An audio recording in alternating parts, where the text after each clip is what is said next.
शुरुआत बड़ी खबर से करते हैं, देहरादून से खबर। आज दिल्ली जा सकते हैं CM Dhami. Global investor summit को लेकर सीएम का ये दौरा बताया जा रहा है। कुछ बड़े उद्योगपतियों से सीएम की मुलाकात हो सकती है। अगले 2 से 3 दिन दिल्ली में रह सकते हैं सीएम धामी। दिसंबर में आयोजित होगा ग्लोबल इन्वेस्टर समिट और इसको लेकर आज वो दिल्ली जा सकते हैं। कई उद्योगपतियों से मुलाकात कर सकते हैं। 2 से 3 दिन तक दिल्ली में ही रह सकते हैं सीएम धामी। तो इस वक्त की बड़ी खबर, आज दिल्ली जा सकते हैं सीएम धामी और ग्लोबल इन्वेस्टर समिट को लेकर ये दौरा काफी अहम माना जा रहा है। उत्तराखंड में निवेश करने के लिए अधिकांश काफ़ी बड़े बड़े उद्योग समूह के लोगों ने, निवेशकों ने अपनी इच्छा भी बताई है और हम लोगों को अपनी जो लैंड से संबंधित उनकी रिक्वायरमेंट थी, उस रिक्वायरमेंट के बारे में भी उद्योग डिपार्टमेंट को बताया है। तो उस संबंध में चूँकि राज्य ने काफ़ी सारे काम किए हैं इस दौरान, उद्योग में हम उद्योगों के निवेश के अनुकूल जो पॉलिसी लेकर आए हैं और एमएसएमई से लेकर दीर्घकालिक, अल्पकालिक और मध्यकालिक जो है हमने बहुत सारी निर्णय लिए हैं, बहुत सारी नई नीतियों को प्रस्तावित किया है। तो उन सभी से सभी को अवगत कराना है। हाइड्रो के क्षेत्र में, सौर ऊर्जा के क्षेत्र में, हॉर्टिकल्चर के क्षेत्र में, उद्योग के क्षेत्र में और उद्योगों के लिए सिंगल विंडो सिस्टम को भी धरातल पर हमने पूरी व्यवहारिकता के आधार पर उतारने का काम इस दौरान हुआ है।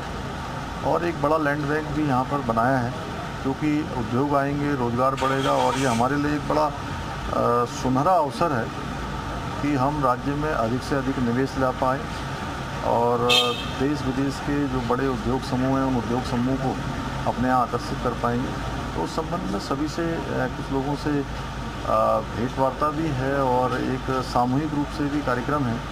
तो वो उसकी हम लोगों ने कल यहाँ शुरुआत कर दी है। कल देहरादून में जो हमारे उत्तराखंड के विभिन्न क्षेत्रों में, हेल्थ के क्षेत्र में, एजुकेशन के क्षेत्र में, टूरिज़्म के क्षेत्र में, होटल और इन सभी क्षेत्रों में जो भी काम करने वाले लोग हैं इंडस्ट्री के क्षेत्र में, उन सभी के साथ कल एक बड़ी चर्चा, लंबी चर्चा हमने की है। उनके भी बहुत सारे सुझाव मिले हैं। उन सुझावों को लेकर आगे बढ़ेंगे और इसमें पूरे उत्तराखंड के लोगों के विकास के लिए उत्तराखंड के लोग, सभी लोग इस इन्वेस्टर समिट में अपने को सहभागी बनाएं।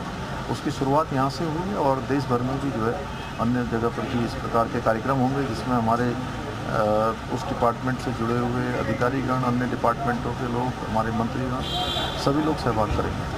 केंद्रीय पोषित योजनाओं को लेकर सर आज आपने बड़ी बैठक ली। जो केंद्र की योजना है उसका धरातल पर सही क्रियान्वयन हो, क्या कुछ चर्चा हुई सर? और क्या केंद्र के ये जो केंद्र पोषित योजनाएं हैं, ये हमारे राज्य के लिए एक बहुत बड़ा विकास के लिए बहुत बड़ा मील का पत्थर है और इसके कारण से हमारे अनेकों कार्य आगे बढ़ते हैं, क्योंकि 90% केंद्र इसमें वहन करता है, 10% राज्य को करना पड़ता है। तो उनकी प्रगति तेज़ी से होनी चाहिए और जो योजना के प्रस्ताव हैं, उन योजनाओं के प्रस्ताव भी मार्च के महीने में जैसे ही वर्ष का अंतिम दिन होता है, उस दिन के बाद नए साल के पहले दिन से ही उसकी शुरुआत होनी चाहिए।